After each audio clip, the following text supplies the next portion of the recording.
El día de hoy tocaremos temas de vital importancia en la vida profesional, como lo son los medios alternativos de solución de controversias en materia fiscal y aduanero.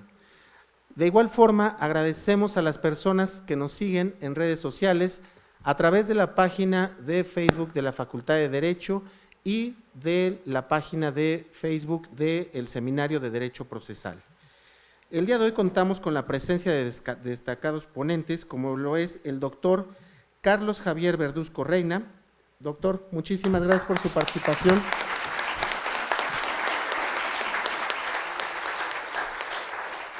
De igual forma, contamos con la maestra Edna San Juan Valenzuela. Maestra, muchas gracias. Y con el doctor Juan Rabindranath Cisneros García. Doctor, muchas gracias. Para tal efecto, me permitiré leer una pequeña parte de sus destacadas semblanzas y iniciamos con la maestra Edna San Juan Valenzuela. Ella es maestra en Derecho por la Universidad Nacional Autónoma de México y cuenta con un doctorado honoris causa. Tiene 37 años de servicio público. Actualmente se desempeña como directora de Administración del Agua en el organismo de Cuenca de Aguas del Valle de México en la Comisión Nacional del Agua. Es catedrática de las materias de Derecho Administrativo y Derecho Fiscal 1 y 2, a nivel licenciatura en la Facultad de Derecho de esta Universidad Nacional Autónoma de México, así como en el grado de maestría de las materias de Teoría General Impositiva y Planeación Fiscal en el Centro Universitario de Estudios Jurídicos. Ha participado como ponente en diplomados en diversas instituciones como es la FES Zacatlán de la Universidad Nacional Autónoma de México. Actualmente cuenta con algunas publicaciones plasmadas en diversos artículos y libros por parte del Colegio de Profesores de Derecho Fiscal, de la Academia Mexicana de Derecho Fiscal y de esta universidad, cuya publicación más reciente es la obra intitulada Teoría General de las Contribuciones. Además, ha participado en programas de radio, televisión e internet. Muchas gracias, maestra, por su participación. De igual forma, voy a leer una pequeña parte.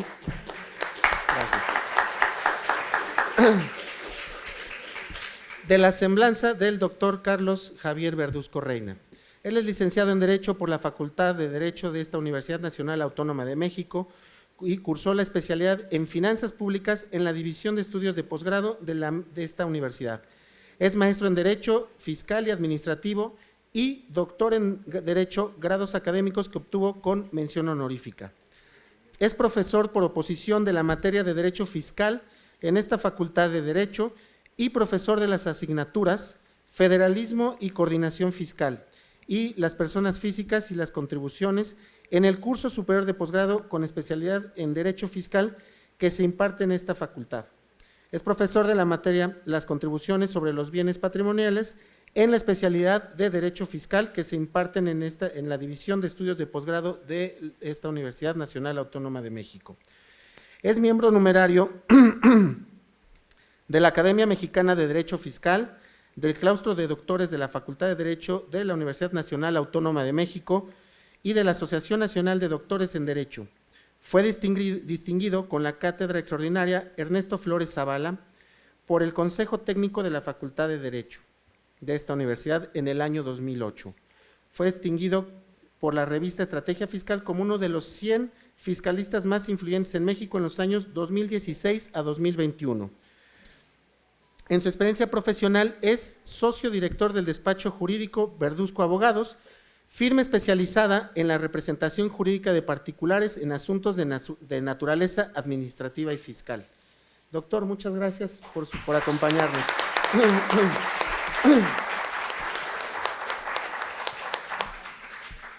De igual forma, con gusto me permito presentar al doctor Juan Rabindranath Cisneros García, quien es doctor en Derecho, rector del Centro Universitario de Estudios Jurídicos, profesor de esta Facultad de Derecho de esta Universidad Nacional Autónoma de México, miembro del claustro de doctores en Derecho de la Facultad de Derecho de la UNAM, abogado litigante en materia aduanera desde hace 30 años. Es autor de diversos libros, entre los que se encuentra Derecho Aduanero Mexicano, Procesos y Procedimientos Fiscales y Aduaneros, Manual práctico de amparo indirecto contra el embargo de mercancías. Es coordinador del libro Teme Comentado, editorial CUEG, México 2021. Y es reconocido por la revista estratégica aduanera como uno de los principales asesores de comercio exterior en los años 2017 a 2022. Actualmente presidente del Colegio de Profesionistas con posgrado en Derecho. Doctor, muchas gracias.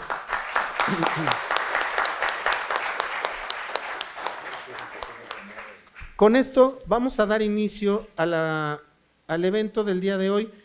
Por favor, tienen el uso del micrófono. Buenas tardes a todos y todas. Me da mucho gusto estar aquí en nuestra casa, ¿verdad? Que es la Facultad de Derecho de la UNAM, y ver a todos aquí presentes. Les agradecemos mucho con esta nueva modalidad en donde puede ser en línea y estar aquí, pues sé que es un gran esfuerzo para todos los que están aquí y pues muchas gracias. Y bueno, pues comparto esta mesa con grandes catedráticos de esta Facultad de Derecho y también del Centro de Estudios Jurídicos, que aparte pues son mis amigos y que les agradezco mucho que me hayan invitado a estar aquí, igual al Seminario de Derecho Procesal por esta oportunidad. Y bueno, vamos a entrar en materia, ¿verdad? Hay mucho que decir en este tema, que precisamente son los medios alternativos de solución de controversias en nuestras materias fiscal y aduanera. Traemos una presentación que queremos mostrarles para ir comentando, ¿verdad?, todos los aspectos de lo que es esta figura jurídica de los acuerdos conclusivos. Y bueno, pues como ustedes conocen, esta relación jurídica que se da entre el fisco y los contribuyentes es una relación que surge como base constitucional, pues nuestro artículo 31, fracción cuarta de la Constitución, en donde yo siempre les he dicho a mis alumnos que quien diga que sabe derecho fiscal, pues debe de saberse perfectamente cómo está ese artículo, ¿no?, para poder entender precisamente esa relación jurídico-tributaria, que no solamente nos lleva a ver el fisco de manera general, sino en todos los ámbitos que en nuestro gobierno tenemos y que pues nos lleva a la aplicación de diferentes normas en la regulación de las distintas contribuciones, llámese el ámbito estatal, federal, municipal y muy diferente, específico, pudiéramos llamarle subgéneres, diría yo, de la Ciudad de México. Y bueno, está la obligación de contribuir, es una obligación, ya sabemos, de los mexicanos para contribuir al gasto público, ¿verdad?, al gasto público, pero que sea de una manera proporcional, equitativa, que esté establecido en las leyes. Bueno, son aspectos que ya ustedes de alguna manera lo han visto, lo han vivido y que lleva precisamente a que las contribuciones, aparte de ser proporcionales y equitativas, estén plasmadas en ley, ¿verdad?, respetando el principio de legalidad contributiva. Todos esos elementos podemos sacar nosotros, vean ustedes, de esa fracción cuarta del artículo 31 constitucional, que nos lleva precisamente a toda esa relación jurídica que se da entre la Hacienda, entre el fisco y los contribuyentes, pero además entre los propios contribuyentes y los distintos entes de gobierno. Otro aspecto importante a considerar es la parte del crédito fiscal. Cuando hablamos del crédito fiscal, debemos de hacer una observación, comentario, en el sentido de cuándo estamos ante la figura de un crédito fiscal, ¿verdad? Porque el hecho de que en un momento dado alguien no pague una contribución no puede decirse que es ya un crédito fiscal. Claro, si hablamos de que sabemos que hay elementos de la contribución, sabemos que hay una época de pago y que en el tiempo que la propia ley menciona para que nosotros cumplamos con las contribuciones, pues ahí todavía no podemos decir que hay un crédito fiscal. ¿Cuándo se señala que es un crédito fiscal? Cuando ya es exigible, ¿verdad? Cuando la autoridad fiscal, el Estado, te lo puede hacer exigible. Y eso pasa cuando definitivamente ya no cumpliste, ¿verdad? Se te pasó el tiempo de la época de pago y ya no cumpliste con esa obligación. De tal manera que el crédito, ¿verdad?, a favor del erario va a ser un importe que es fuente de obligación del deudor. ¿Quién es el deudor? En este caso, el contribuyente. Mucho se ha hablado en razón de que si la autoridad te señala en cantidad líquida un adeudo que tengas, ya se le considera un crédito fiscal. Entonces ahí pues mucho cuidado con las autoridades, ¿no? Porque muchas veces para hacer más amable o sencillo el cumplimiento de la obligación, la propia autoridad te manda propuestas, pero son propuestas, lo que conocen ustedes como las boletas, ¿no? Te hace una propuesta de determinación de una contribución y ya si tú lo quieres pagar en esos términos, pues ya la haces tuya, ¿verdad? Pero bueno, ahí junto a la parte del crédito fiscal y si se determina o no se determina, no debemos de olvidar el derecho que tiene el contribuyente a autodeterminarse, ¿verdad? El contribuyente puede autodeterminarse y en ese sentido él va a decir cuánto va a pagar. Ahora, si pagó o no pagó correctamente, pues quien lo va a decidir es la autoridad fiscal a la hora de estarlo revisando, ¿verdad? Pero ese derecho tiene el contribuyente precisamente de poder autodeterminarse y decidir cuánto va a pagar por una contribución. Ahora, ya estando en el esquema de que pasó la época de pago, el contribuyente no pagó la contribución, ¿qué es lo que va a pasar? Que la autoridad ya puede hacer ejercicio de sus facultades. Y una de las facultades muy importantes que tiene la autoridad precisamente son las facultades de comprobación, que llevan al escenario de que la autoridad ahora sí se va a personar ante el contribuyente y va a exigirle el cumplimiento de su obligación fiscal. ¿A través de qué procedimientos? Son varios que nuestro artículo 42 del Código Fiscal de la Federación nos menciona. Entre ellos, el que siempre hemos señalado como el más importante son las llamadas visitas domiciliarias. Pero tenemos otro tipo de revisiones fiscales, como son las revisiones de gabinete o de escritorio, las revisiones electrónicas, la revisión de expedición de comprobantes fiscales, que quiero nada más a manera de antecedentes referirles que esa revisión de expedición de comprobantes fiscales se le dio más importancia con esa gran reforma fiscal que tuvimos, vigente a partir del 2014, en donde ya nos obligaron precisamente a llevar una contabilidad electrónica, a usar el buzón tributario, en donde ya nos obligaron, ¿verdad?, a usar los medios electrónicos y que por tanto una de las facultades de la propia autoridad fue el hacer las revisiones electrónicas. También ahí pues pudiéramos basarnos y hacer muchos comentarios al respecto de cada una de estos tipos de revisiones, pero bueno, no es el tema, pero sí lo comentamos. Pero les decía, lo de la expedición de los comprobantes fiscales es por el efecto de que ya los contribuyentes estaban obligados a tener en sus locales la posibilidad de expedir inmediatamente los comprobantes fiscales, no mandar a los contribuyentes a que se metieran a un link o a tal domicilio a que les expidieran el comprobante, no, sino poderlo hacer en ese momento que está haciendo la compra, por decir, uno de los los contribuyentes. Y bueno, la parte de la revisión de los dictámenes financieros, que también el tema de dictamen fiscal es todo un tema.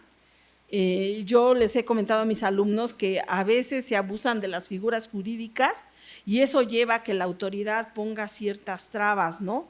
Y lo que antes era obligatorio dictaminarse, pues ya se quitó de ser obligatorio para todos, ya nada más se dejó para determinados contribuyentes, pero la autoridad sigue teniendo la facultad de revisar esos dictámenes financieros que hoy por hoy siguen haciendo los contadores públicos certificados o inscritos. Y bueno, pues las demás revisión de obligaciones formales, que como también lo hemos comentado, dentro de las obligaciones que tiene el contribuyente, no nada más están las obligaciones formales, también están las que son de fondo, ¿no? Y las formales no necesariamente son por el cumplimiento o no del pago de una contribución, sino son otras obligaciones que dentro de esa relación jurídico-tributaria tiene que cumplir el contribuyente, ¿verdad? Como dar los avisos, un ejemplo, el cambio de domicilio y bueno, el presentar sus declaraciones, que también es bien importante, ¿no? Pues bueno, enunciadas de alguna manera muy somera y muy rápida los procedimientos de revisiones fiscales, pues todos ellos pueden llevar a la determinación de un crédito fiscal. Ahora, ¿por qué considerarlo para nuestro tema? Pues es bien importante, ahorita que vamos a entrar ya en propiamente la materia, para efecto de que ustedes vean que para poder solicitar el celebrar un acuerdo conclusivo, tiene que estar el contribuyente bajo facultades de comprobación por parte de la autoridad. Entonces, por eso es importante mencionarlo, ¿no? Y bueno, sabemos que al ser un medio alternativo de resolver controversias, estos acuerdos conclusivos los podemos referir a una figura jurídica que ustedes conocen, que es la mediación, en donde alguien va a participar, alguien ajeno a esa relación jurídico-tributaria va a participar como mediador para efecto de que lleguen a un acuerdo, ¿no? Lleguen a un convenio las partes. Y bueno, esa justicia alternativa, como nos lo expresa ahí una de nuestras láminas, es un sistema de negociación asistida, donde las partes involucradas tratan de solucionar su conflicto con la ayuda de un tercero. Y aquí surge una figura muy importante, que en algunos aspectos también se le ha llamado el llamado ombudsman fiscal, ¿verdad? ¿Por qué? Porque va a ser ese tercero que va a venir a ser mediador en ese conflicto que se da entre el contribuyente y la autoridad fiscal. ¿Qué podemos entender como estos medios? Aquellos procesos encaminados, como les decía yo a ustedes, a solucionar los conflictos entre las partes a través de un tercero, que puede ser un mediador, también aquí se señala, o puede ser un conciliador o un árbitro, ¿verdad? Pero que vamos, es una instancia que puede prevenir el que se llegue a un juicio, ¿no? A un medio de impugnación. Y bueno, hay varios principios. ¿Quieres comentar algo, maestro? Es el que no se ve, sí, ¿verdad? Bueno, sí, es cierto. Bueno, es que no sé por qué algo pasó en nuestra presentación. Ok. Les decía a ustedes que estos medios alternativos son procesos encaminados a solucionar los conflictos entre las partes, ¿verdad? En forma directa o a través del nombramiento de un tercero, que como les decía yo, puede ser un mediador, un conciliador o un árbitro, que coadyuve en la solución alterna de conflictos. Ya platicaremos si efectivamente se constituye en un mediador. En la práctica que yo tuve de estos acuerdos conclusivos, pues les voy a referir una experiencia para que la tengan ahí presente, ¿no? Ojalá ya hayan cambiado las cosas, ¿verdad? Puede ser, pero bueno, tiene sus asegúnes como todo, ¿no? Y bueno, existen principios que debemos nosotros de cumplir, ¿verdad? Que en la doctrina nos habla del principio de indisponibilidad de crédito tributario. En ese principio implica que la suma pecuniaria que habrá de ingresar en concepto de tributo a las arcas del Estado no puede suprimirse en todo o en parte, ya sea por pacto entre particulares o por mediar algún tipo de decisión de algún órgano de la administración pública. Entonces, esto nos lleva de alguna manera a blindar la recaudación. Siempre el fisco va a tener algo de recaudación, no puede llegarse a un convenio en donde se diga que no va a pagar nada el contribuyente, algo va a tener que pagar. En los ejemplos que les puedo dar, a veces lo que pasaba es que se pagaba la contribución de manera histórica, ¿verdad? Y lo que se iba acumulando, como son los accesorios, pues es lo que de alguna manera se llegaba a convenir. O muchas veces se aceptaban más deducciones de las que no se habían considerado, ¿verdad? Claro, siempre y cuando se cumpliera con las condiciones que nos marca en el caso del impuesto sobre la renta, ¿no? Y bueno, platicando sobre este principio, pues como ustedes saben, la contribución por naturaleza es indisponible y no puede ser objeto de contrato o transacción. De hecho, lo que para el derecho civil, en un momento dado, la voluntad de las partes es ley, en la parte de nosotros fiscal no podemos decirlo de esa forma, no, porque ahí está privilegiado la facultad de la autoridad, lo que es en sí el destino de la contribución.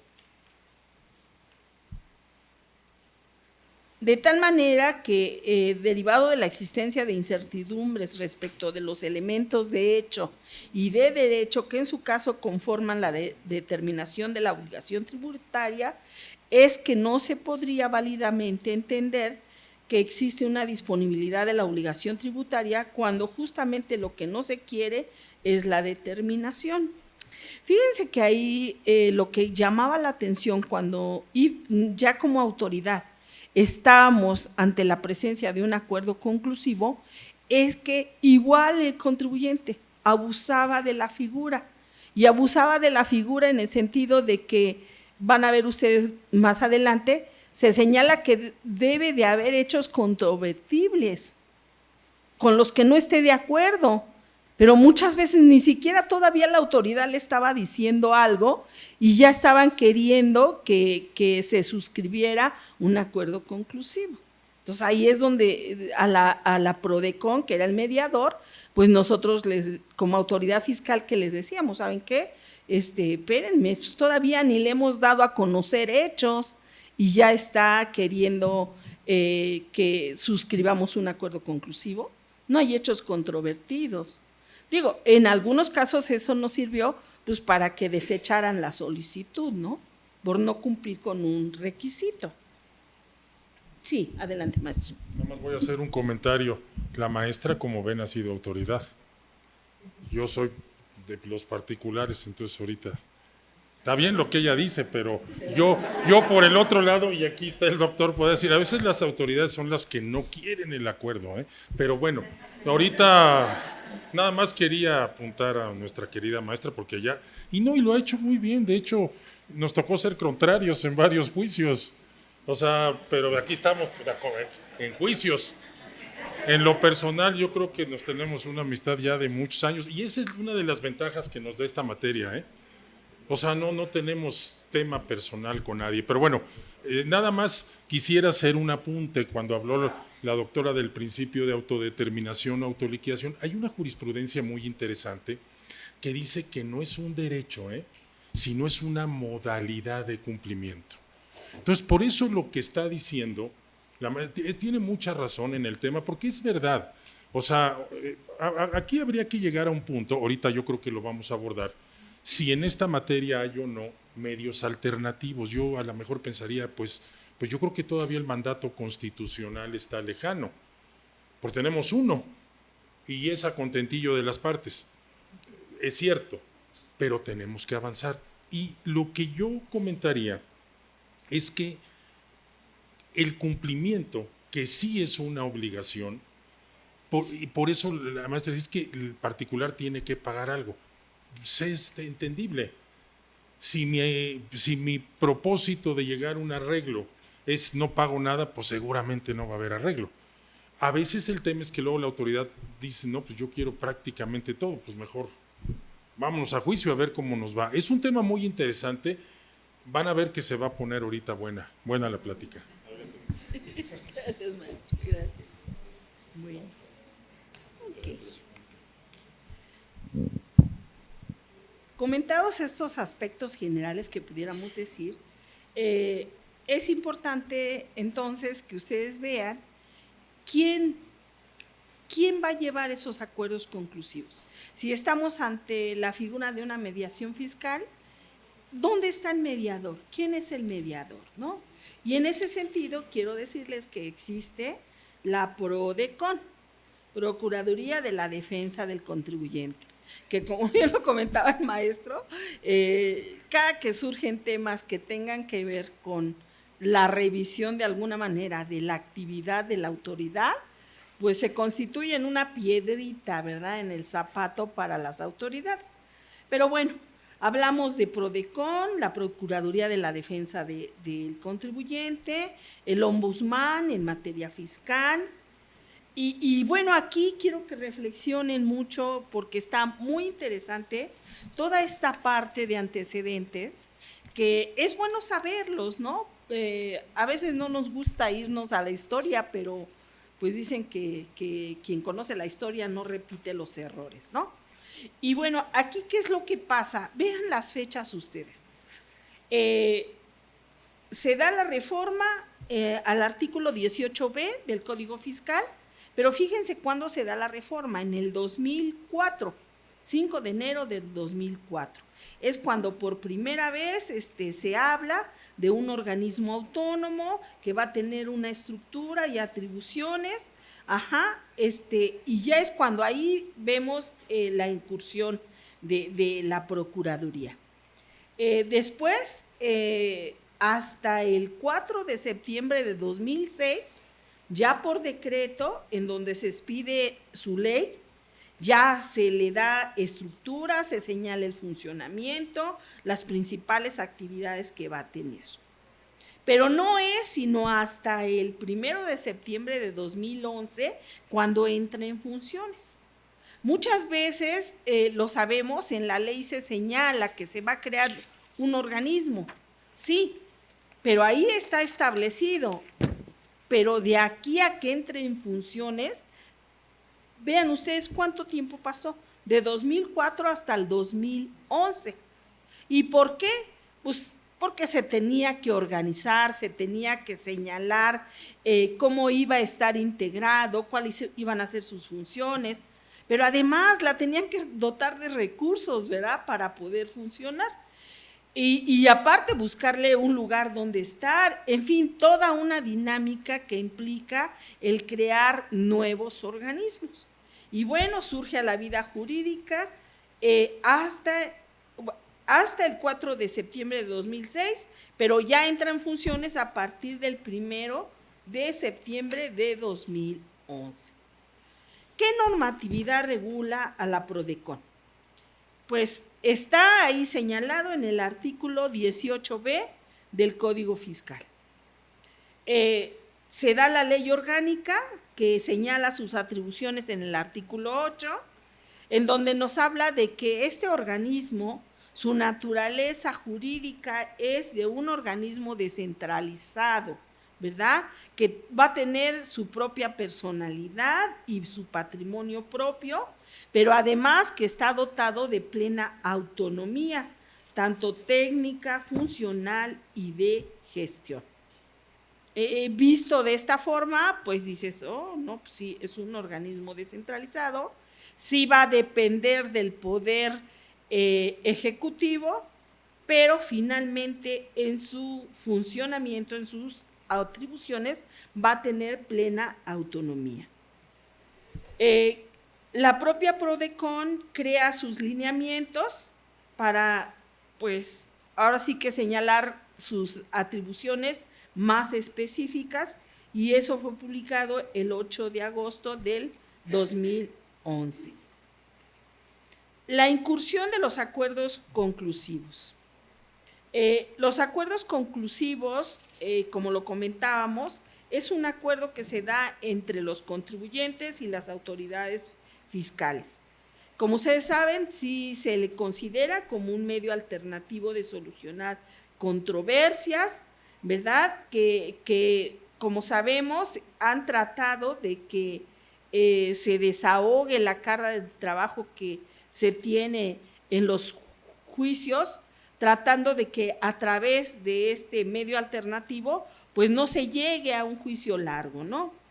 La adopción de este acuerdo entre las partes permite concluir anticipadamente las revisiones.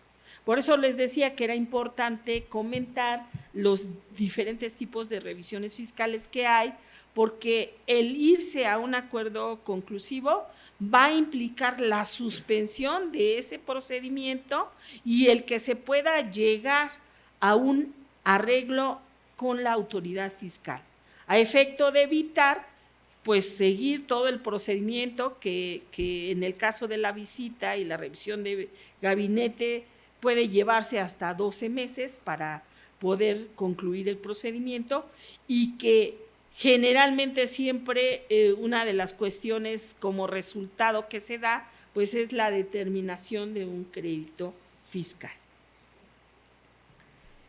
En la exposición de motivos de la ley que regula a la PRODECON, se hizo hincapié en la Ley Federal de los Derechos del Contribuyente, en donde, como ustedes saben, uno de los derechos importantes del contribuyente es autocorregir su situación fiscal. ¿Y qué se señala? Que en cualquier momento se puede autocorregir, siempre y cuando la autoridad no haya determinado el crédito fiscal, ¿verdad? Y bueno, el suscribir estos acuerdos conclusivos, el solicitarlos, precisamente trae como consecuencia que esas facultades de comprobación se vean suspendidas para poder dar inicio a todo ese procedimiento. Y bueno, la idea, pues como ya lo sabemos, es facilitar al contribuyente la regularización de su situación fiscal, porque finalmente, aunque como decía el maestro, él lo ha visto desde el punto de vista de defensa del contribuyente, yo lo he visto desde el punto de vista de defensa de la autoridad, pero lo que nos lleva en todo momento es, a la autoridad lo que le importa es recaudar, obtener ingresos para cubrir sus programas. Entonces, en ese sentido, pues si se llega a un acuerdo, pues se va a obtener ese ingreso. Al menos cuando yo era autoridad sí trataba de ver de que sí se llegara a un convenio, ¿verdad? Y evitarnos posteriormente créditos que a veces son incluso impagables para algunos contribuyentes. En esta posibilidad que ellos tienen de autocorregirse en algún momento, sí me tocó que fueran a tocar a mi puerta a los contribuyentes y que me dijeran, es que yo quiero corregirme, y cuando les damos cuánto tendrían que pagar, en algunos casos pues sí que me decían, pues ya mejor cierro la cortina porque de plano, con el monto que me están dando del crédito, pues ya no, truena mi negocio, ¿no? Y bueno, pues teníamos que buscarle alternativas. Pero yo como funcionaria sí les comento, lo que siempre pugné fue por revisar la ley, y si hay cuestiones que puedan beneficiar al contribuyente, sin menoscabo de lo que le corresponde a la autoridad, pues al menos yo traté de hacerlo de esa forma, ¿no? De una manera equilibrada. Bueno, este medio alternativo de regularización durante el ejercicio de facultades, sabemos que está señalado como opcional y puede ser a petición del contribuyente. Para precisamente regular todo el procedimiento de los acuerdos conclusivos, se agregó al título 3 del Código Fiscal de la Federación un capítulo segundo, ¿verdad? Un capítulo segundo que precisamente va de los artículos 69C al 69H, en donde podemos encontrar el procedimiento a seguir en lo que es el procedimiento de los acuerdos conclusivos. Es indudable la participación de la Procuraduría de la Defensa del Contribuyente. Ante ella se solicita precisamente el llevar este procedimiento, y uno de los beneficios que también atraía mucho al contribuyente era precisamente una condonación, que ahí está la posibilidad de hacerla y que es del 100% de las multas. Entonces, eso también abría el abanico en el sentido de, oye, si nos vamos a ahorrar la multa, pues yo creo que está bien, porque además era al 100%, nada más por la primera vez, ¿eh? Y bueno, como les decía, es un procedimiento opcional a petición del contribuyente, que puede versar sobre uno o varios hechos u omisiones consignados, y bueno, aquí lo que yo les decía, muy importante, siempre y cuando hayan hechos con los que no esté de acuerdo el contribuyente.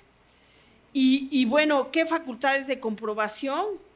La visita de domiciliaria, la revisión de gabinete, las revisiones electrónicas, y algo que apenas cambió y que nos trajo en mucho tiempo con muchos problemas, es en qué momento voy a presentar la solicitud de acuerdo conclusivo. Y les digo que nos traía muchos problemas porque yo podía estar llevando todo el procedimiento de visita, incluso hacer la determinante de crédito. Y iban mis visitadores a notificarla, se dejaba el citatorio correspondiente y, oh sorpresa, al día siguiente que regresabas, ¿qué es lo que pasaba? Que ya te salían con la solicitud de acuerdo conclusivo y ya no pudiste notificar la determinante de crédito. Y obviamente, mientras no esté notificada, no puedes decir que ya la conocía el contribuyente. Y entonces teníamos que irnos a ese procedimiento. Entonces, algo que veo que hizo la autoridad, ya no me tocó verlo, pero que en las recientes reformas lo hicieron, fue ya poner un plazo que ya no lleva a que la autoridad vaya a hacer la determinante de crédito, sino que en determinadas etapas de estos 3 procedimientos, de la visita, de la revisión de gabinete y la revisión electrónica, el contribuyente tiene la posibilidad de, hasta esa fecha, solicitar el acuerdo conclusivo. Quiero entender que si no lo hace en ese plazo, que se señala de 20 días siguientes, ya no le aceptan la solicitud de acuerdo conclusivo. Me parece bien, me parece bien. ¿Qué momento importante dentro del procedimiento de visita domiciliaria es 20 días antes de que se levante el acta final? En el caso de la revisión de gabinete, 20 días antes de que se levante el oficio de observaciones.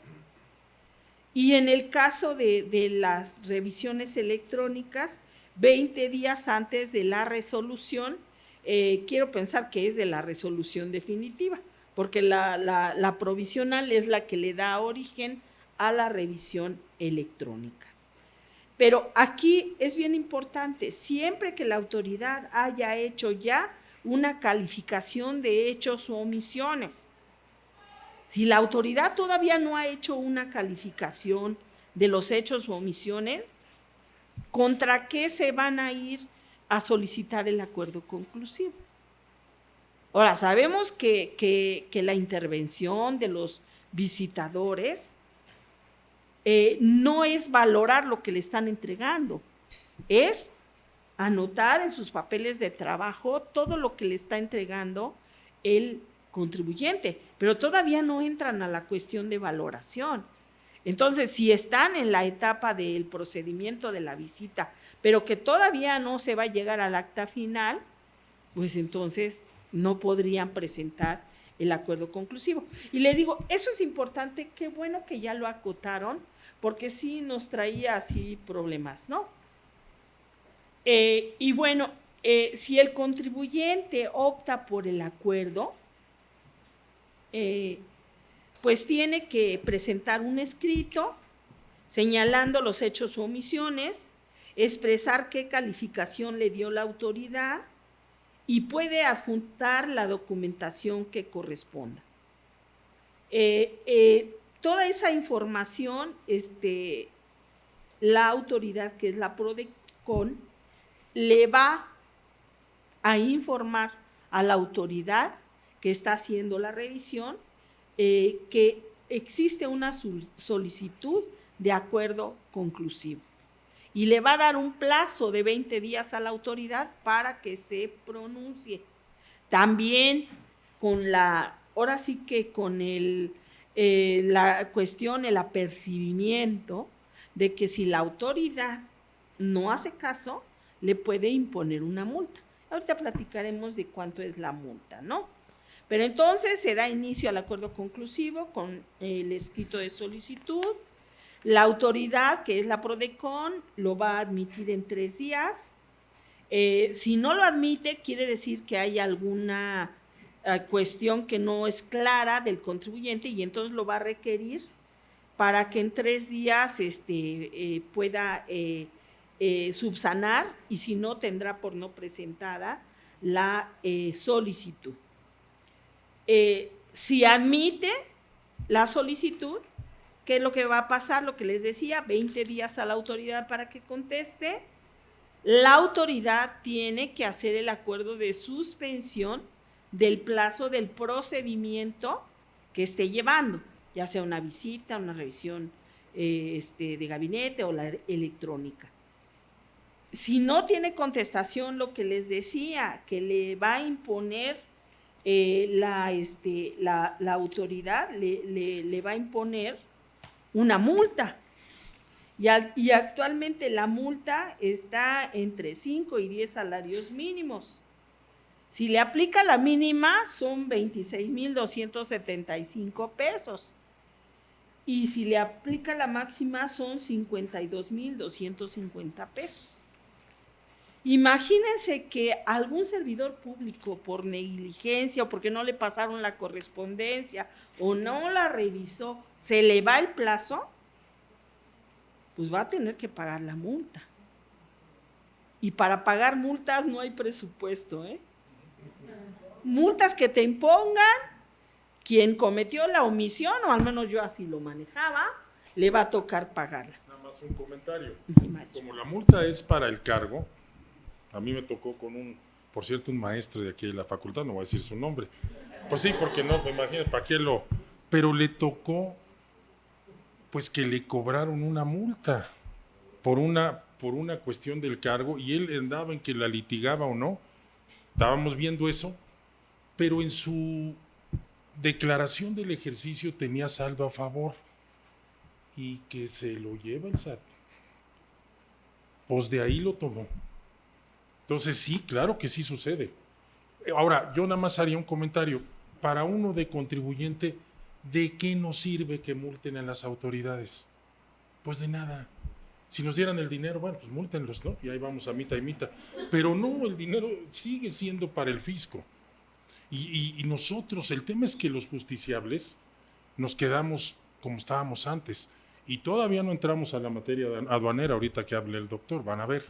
Si aquí hay tema.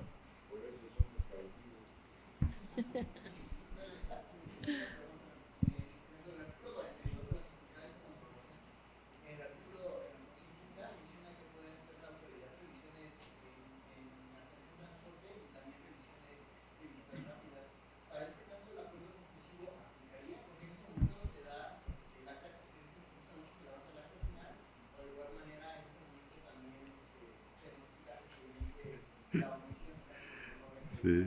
Es que es materia aduanera. Sí, que conteste el experto, sí. Sí.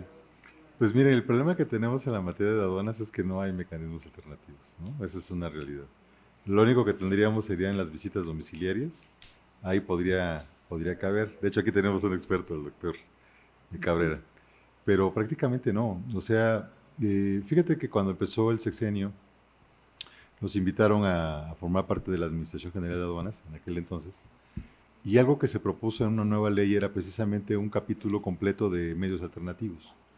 Y se proponía, porque si tú tienes un PAMA, por ejemplo, una mercancía, dices, una verificación de mercancía en transporte, la regresan a la aduana, quiero ver que como abogado digas, oye, soy el abogado y quiero entrar, no te dejan ni entrar, hombre. Y si te metes, es una multota, ¿no? De 6,000 pesos. Tienes que traer tu gafete, entonces se vuelve un problema. Y luego imagínate cuando estás en Manzanillo, ¿no? Me tocó una vez que me dijeron, sí, cómo no, ahorita lo atendemos, párese ahí, ahorita venimos por usted. Y estaba a 46 grados, en el pleno rayo del sol, ¿no? Y yo estoico, no me quité. Y no me quitaba el saco, que venía de México. ¿No? Pero no, mejor miren, la verdad es que algo que he aprendido mucho en materia de aduanas es el amparo. Yo les puedo decir algo, ¿eh? Todas las materias son buenas, todas, civil, familiar, penal, todas, pero acá tienen una gran ventaja. Si defiendes un contenedor de Chivas Regal, ¿cuánto cuesta? Un contenedor lleno de televisiones, ¿no? De pantallas planas o de computadoras, ¿no? O sea, realmente lo que puedas cobrar ahí, pues, sí es, o sea, la verdad es que es bastante bueno, ¿no? Y no necesitas llevar muchos asuntos, ¿no? La gran desventaja que tiene la autoridad es que el acta la tiene que llenar prácticamente el mismo día. Y tú tienes tus 30 días para poder hacer una buena demanda, ¿no? Entonces, siempre le vas a encontrar detalles, pero sí algo que hemos pugnado y que nos hemos quejado mucho es que a pesar de que el artículo 17 mandata expresamente de que tiene que haber medios alternativos, pues en materia de aduanera no existe, ¿no? Se salvó eso, pero es una visita, pero lo que es en un PAMA, por ejemplo, en la aduana o una verificación de mercancía en transporte, no hay ninguno. Una herramienta que tenemos muy valiosa y que, bueno, me toca platicar de ella cuando doy la clase precisamente de práctica forense de derecho fiscal, es el amparo. Y es donde aviento más, digamos que la mitad del curso es puro amparo. Prepárense mucho, chicos, porque yo les doy clase a los últimos semestres, no saben nada de amparo. Les digo, no, prepárense. O sea, realmente si no hubiera dónde prepararse, voy de acuerdo, ¿no? Pero bueno, ahorita tenemos un librazo ahí buenísimo que trae todo el amparo ahí diagramado y todos los recursos y todo. Pero a través del juicio de amparo es que tú puedes recuperar mercancías en pocos días. Puedes levantar una patente que ya la bajaron. Puedes, ahora sí que rescatar un padrón que hayan bajado, ¿no? Entonces, es una materia muy compleja, muy compleja, pero no tiene medios alternativos. Y yo algo que proponía es que se creara como un mediador aduanero, ¿no? Pero que no fuera alguien de la aduana, sino que fuera un particular que pasara los exámenes como certificado, ¿no? Y entonces que hay una lista de mediadores, pues también por cada aduana, ¿no? Por cualquiera de las 50 aduanas. Y crear una especie de jurisconsulto aduanero. Eso sería muy padre. Iba bien la propuesta, pero luego pues, se peleó mi jefe con la jefa del SAT y pues ya valió, ¿no? Pero la vamos a replantear vía Senado de la República, pero hay mucho que hacer en esa materia. Yo los invito, de verdad, a que la vean. Cuando yo fui estudiante aquí de la facultad y las últimas 2 materias era aduanero o penitenciario, escogí penitenciario. Y dije, ¿eso de aduanero qué? Pues como para vivir en Nuevo Laredo, en Tijuana, ¿no? En la playa, ¿no? No, ¿qué creen? Todo se hace aquí en la Ciudad de México. Increíble, por ejemplo, un asunto de Manzanillo se lleva aquí en México, porque aquí está la sala especializada en materia de comercio exterior. ¿no? O sea, hay 3 salas especializadas, la de aquí de México, la de Monterrey y la de Jalapa, Veracruz. Entonces, la verdad es que es una materia muy noble, ¿eh? Muy noble. No hay tantos abogados, ¿no? La verdad es que no hay tantos y ahí se puede avanzar muchísimo. Sobre todo conjugarlo, ¿no? Con otras materias, pero esa en específico te puede dar mucho, ¿no? Una verificación de un vehículo, imagínate un vehículo que cueste 4 o 5 millones de pesos, pues sí le puedes cobrar algo, ¿no? ¿Verdad? Ya para irte a la playa a descansar un rato, ¿no? Pero bueno, ese sería el tema. Adelante. El Sí. maestro creo que quería preguntar. Amén de después hacerles comentarios. Vamos a escuchar al maestro. Ahora que se entregaron las aduanas a los militares, ¿habrá alguna evolución con todo este tema? Pues el problema que tiene la materia es Sí, que es una muy parte especializada. Ese es el gran problema, ¿no? O sea, miren, aquí tengo una compañera de la licenciatura en vista donal que acabamos de estrenar ahí en la escuela. El problema que se enfrenta uno es que la clasificación arancelaria de las mercancías es sumamente complicado, es una carrera, ¿no? Completamente, son 4 años. Entonces, el que alguien tome un curso de 16 semanas, ¿no? Pues, ¿qué va a aprender? ¿No? Si yo desde que tengo años no sé clasificar tan bien, ¿no? O sea, pero es una materia bien bonita, jóvenes, es que la verdad es que es muy, muy amplia. Y una cosa es la materia aduanera y la otra es el comercio exterior, son cosas completamente diferentes, ¿sí? El problema que yo le veo mucho es que como que aquí la facultad se ha enfocado más a los temas de comercio, que claro son muy valiosos, donde está el dinero, pero el tema aduanero no se ha explorado tanto, ¿no? La materia es, ¿cómo dicen?, optativa y creo que no se está dando, ¿no? Y cuando la verdad es que el país vive de las remesas, qué tristeza, y del comercio exterior, ¿no? Incluso ya las exportaciones petroleras no son tan importantes como todo lo que es el tema de exportación. Y miren, tenemos una gran ventaja, estamos en la Ciudad de México. Y todo el mundo del interior del país cree que, y sobre todo los de la UNAM, somos los mejores, y sí es cierto. Pero les voy a decir algo, yo nunca he visto aquí en la Ciudad de México que abarque un barco, ¿no? Lo más que he llegado a ver es una trajinera en Xochimilco que le bajan un cartón de cervezas, ¿no? Pero fuera de eso, entonces, pues hay que ir al interior del país, hay muchas oportunidades de trabajo, compañeros. Sí hay trabajo, ¿eh? Sí hay trabajo, lo que pasa es que yo creo que tiene que dedicarse pues a la materia fiscal. Siempre un fiscalista es muy importante para cualquier empresa, ¿no? Lo que gaste una empresa en un buen fiscalista pues es hasta deducible, ¿no? Y aparte, pues la verdad es que es de la tranquilidad de la empresa, porque si no, como decía la maestra, ahí se acabó todo, ¿no? La verdad es que sí es muy importante tener un buen fiscalista, un aduanero, por supuesto, ¿no? Muy especializado, pues siempre va a tener trabajo, ¿eh? Siempre va a tener trabajo. ¿Y qué creen? Que los abogados somos los que más estamos en aduanas. Yo estuve 4 veces en aduanas, fíjense qué raro. Me corrieron 2 veces y 2 veces regresé más, ¿no? Pero es que no hay especialistas. O sea, y hay muchas carreras, ¿eh? En comercio exterior, comercialización internacional, hay hasta ingenierías en aduanas. Pero ¿qué creen? Todos mis compañeros eran abogados y casi todos eran de aquí, fíjense. Qué curioso. Los que hemos escrito los libros en materia aduanera somos de aquí, ¿no? O sea, mi generación somos 5 profesores que somos los que hemos escrito los libros, ¿no? Yo tengo uno de Porrúa, que escribí aquí con el doctor de Derecho Procesal Fiscal y Aduanero, y uno de Amparo, o sea, tengo como 10. Pero lo importante es que vean ustedes que hay unos campos muy interesantes, ¿no? Donde te puedes tú desempeñar. Ahorita me estaba acordando de un cliente que tuve, rápidamente ya para darle intervención aquí al doctor Verduzco, una persona que importaba herrajes, ¿no? De esos para los cinturones, las mochilas, todo eso, ¿no? Y de repente le llega la revisión, ¿no? Ahí por parte de la GACE, de la General de Autoridad de Comercio Exterior, le dice, oye, ¿cómo que unos herrajes que los compraste desde una isla que está a la mitad del océano? Y me acuerdo que nos metimos al Google Earth, ¿no? A ver si había alguna fábrica por ahí, ¿no? Estadísticas del país que yo ni sabía que existía. Lo único que alcanzamos a ver así desde el satélite era un lugar donde vendían unas ricas piñas coladas. Y yo dije, ¿y ahí fue donde produjeron los herrajes? ¿Tan lejos?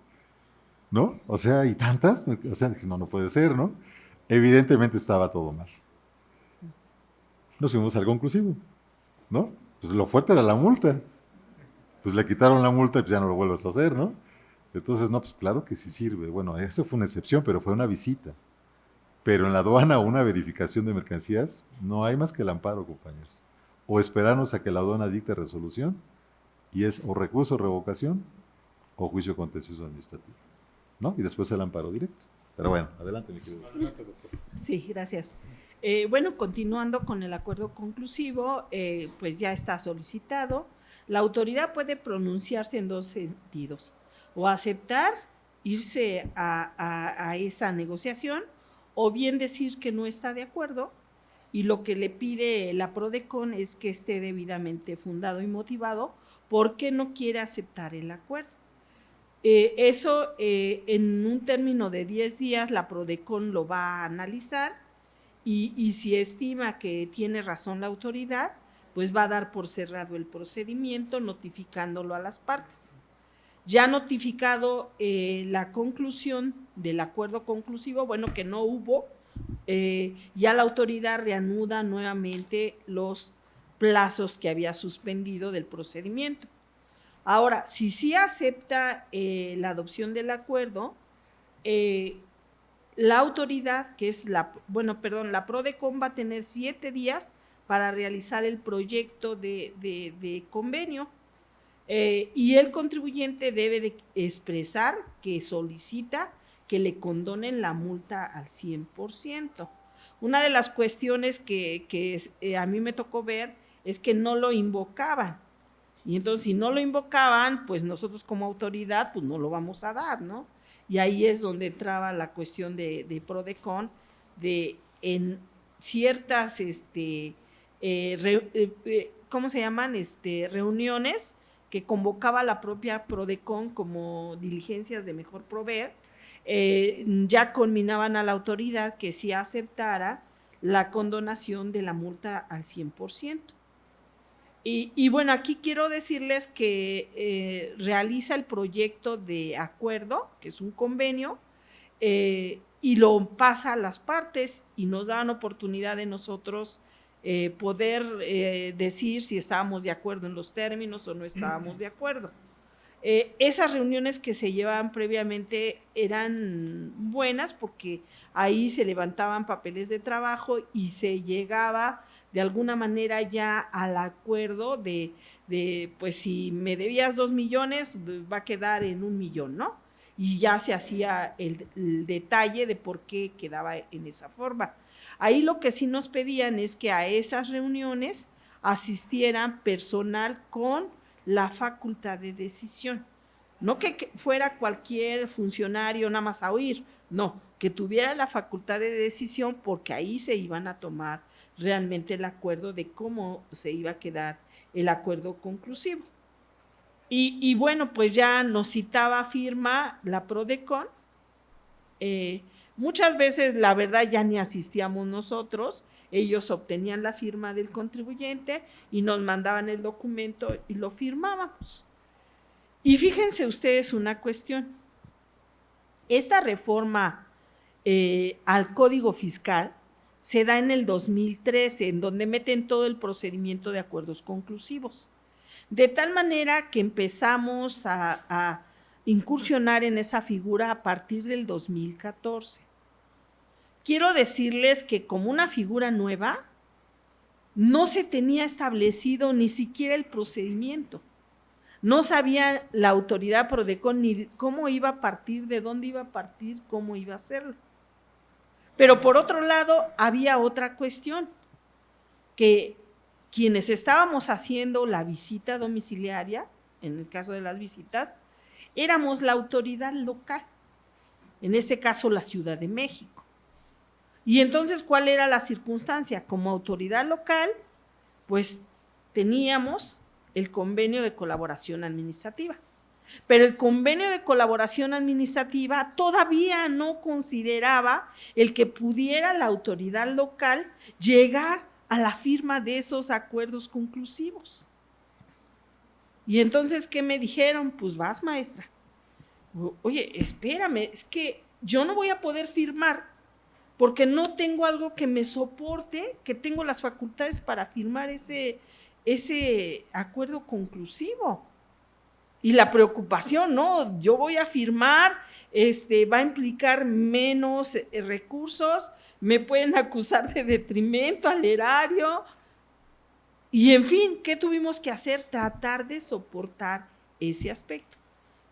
Pero cuando actuamos las autoridades locales como autoridades federales por el Sistema Nacional de Coordinación y por los dos instrumentos jurídicos tan importantes que hay, que es el acuerdo de adhesión y los convenios de colaboración administrativa, pues ¿qué se nos dice? Puedes hacer estas funciones, pero también si están señaladas en el ordenamiento que te dé las facultades. Entonces, tampoco cualquier autoridad podía firmar esos acuerdos conclusivos. Pero la preocupación en ese momento es que en el convenio de colaboración administrativa no estaba establecido el celebrar esos acuerdos conclusivos. Toda esa reforma fiscal tan importante que se dio en el 2013 para hacerlo vigente en 2014, también trajo como consecuencia que se modificaran todos los convenios de colaboración administrativa, porque no estaba previsto la utilización de medios electrónicos, no estaba previsto el celebrar acuerdos conclusivos, no estaba previsto clausurar fiscalmente. Entonces, todos esos eran elementos que, si no están en el convenio de colaboración administrativa, ¿cómo tu autoridad lo vas a llevar? Y sin embargo, quiero decirles que a nivel de la Ciudad de México, pues sí, a mí me tocó firmar el primer acuerdo conclusivo. Afortunadamente ya pasaron más de 5 años y ya no pasó nada. Pero bueno, tuvimos que hacerlo. Pero lo que sí se previó es que, además, en nuestro ordenamiento, que era el reglamento interior de la administración de la Ciudad de México, también en las facultades que tenía la dirección a la que yo pertenecía, se señalara específicamente que podíamos celebrar convenios, acuerdos conclusivos en términos del Código Fiscal de la Federación, como autoridad federal, ¿verdad? Fungiendo como autoridad federal. Pero digo, son aspectos que si alguien, como decía el maestro, está empapado de la materia, me lo pudo haber impugnado, inmediatamente. Como cuando hice clausuras fiscales sin tener facultades, pues también me lo pudieron haber impugnado así, ¿no? ¿Por qué? Pues porque no tenía yo las facultades. Pero pues no se ponen a estudiar, como dice el maestro. Y otro aspecto importante, en el área en la que yo estaba de titular, nosotros podíamos revisar al amparo del convenio de colaboración administrativa los impuestos federales, pero no podíamos ver la parte de comercio exterior. Entonces, había un área, no sé si ya cambió de nombre, de hecho el maestro fue a capacitarlos, si mal no recuerdo, la UIF local, pero que a ellos les tocaba toda la parte de comercio exterior, y me acuerdo que ellos ni siquiera sabían qué era eso del acuerdo conclusivo. Un día me los encontré allá y me dijeron, maestra, es que pues no sabemos, pues ya medio les dije que, y por qué a ellos les tocaba por la parte de comercio exterior, que no era parte mía. A veces lo que hacían es que una orden iba firmada por las dos áreas. Ellos por la parte de comercio exterior y nosotros por la parte de ICR, IVA y EPS. Pero bueno, ¿por qué? Porque nosotros no teníamos esas otras facultades. Sin embargo, en la parte normativa, en la parte de procedimientos con el SAT, éramos los que estábamos más empapados. Los demás compañeros ni sabían manejar siquiera los sistemas que el SAT te obliga a utilizar por estar realizando funciones de fiscalización federal. Pero bueno, pues como les digo, si la autoridad fiscal está de acuerdo, la autoridad revisora, pues ya firman el acuerdo conclusivo y ya se hace la determinante que corresponda en los términos pactado, se le notifica al contribuyente y hasta ahí quedaba. Lo que les digo de las mesas de trabajo, ahí están señaladas. Sí, maestro, buenas tardes.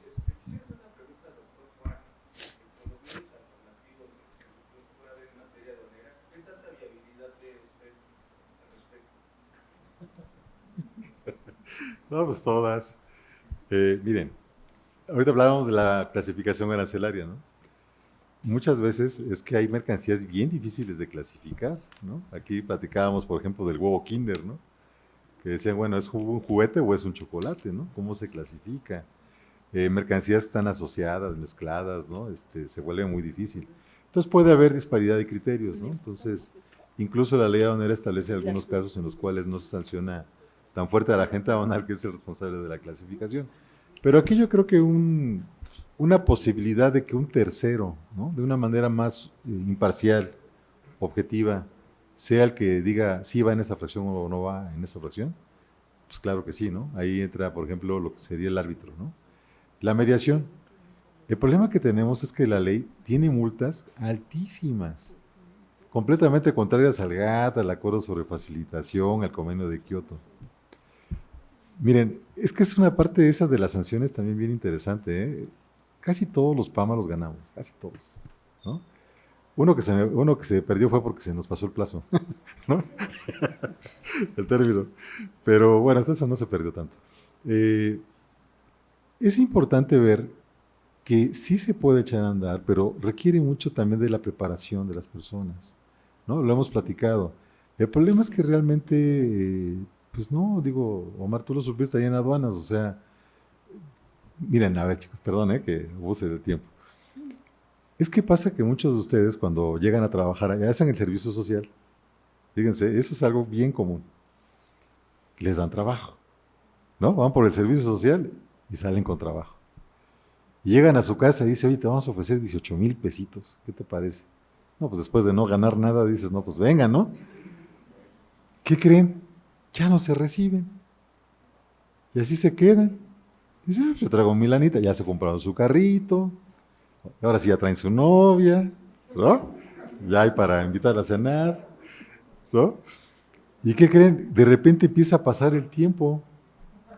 Y ya cuando se dan cuenta ya traen 30 años, ¿no? Y dice, ay caray, sí, ya le cayeron las canas. Dice, no, a los 30 todavía no. Pero el tema es que luego ya, como dice la canción, ya tuvo un hijo, ya tuvo dos, ¿no? Así también. Y entonces ya nadie estudia, ¿ven? O sea, ya nadie se compra libros, dice, no, compro libros o compro pañales. No, pues mejor no. ¿Ah? Pues miren, la verdad es que es un problema de que sí tenemos que hacer una infraestructura muy bien para poder capacitar a todas las personas. Si queremos mediadores, queremos conciliadores, queremos árbitros, tenemos que tener gente muy, muy especializada. El problema es que el país no los tiene, ¿sí? Hemos hecho un gran esfuerzo ahí en la escuela por el tema de crear buenos fiscalistas, de hacer, complementar mucho de lo que hace aquí la UNAM, ¿no? El tema aduanero. Pero insisto, o sea, se puede hacer mucho, pero va a depender que la gente se prepare. Ahora decía el maestro, el problema de la militarización, ¿no?